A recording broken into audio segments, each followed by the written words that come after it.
5 September doctor Sarvepalli রাধাকৃষ্ণনের 63তম জন্মজয়ন্তী উপলক্ষে কুমারঘাট বিদ্যালয় পরিদর্শকের উদ্যোগে উত্তর পাবিয়াছড়া মানসী মিলনায়তনে মহকুমা ভিত্তিক শিক্ষক দিবস পালিত হয়। সেখানে সদ্য অবসরপ্রাপ্ত কিছু শিক্ষক শিক্ষিকাদের সম্বর্ধনা প্রদান করা হয়।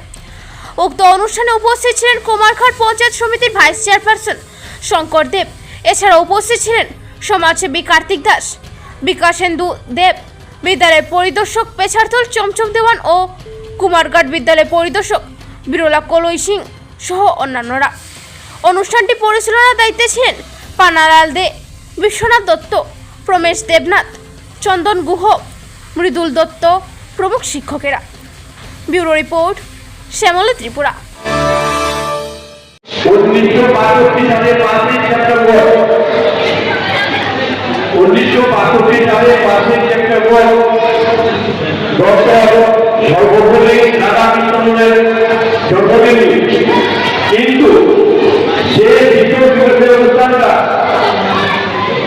সূত্রপাত হয়েছিল কিন্তু ছাত্রদের আশা আকাঙ্ক্ষা দেখে সেই দিন দিনে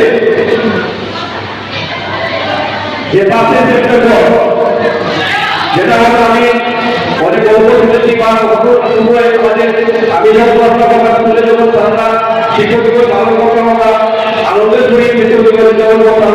তো তারা কথা বলতে তো তাদের কাছে শুনতাম অনেকগুলি মনে আছে বা মনে আছে বলছি শিক্ষক দিবস কিন্তু শুরু হয়েছিল ছাত্রদের ছাত্রছাত্রীদের মনের ইচ্ছা থেকে শিক্ষক দিবসের সূত্রপাত করেছিল। কিভাবে হয়েছিল? Doctor Sarvepalli Radhakrishnan 5 September 1962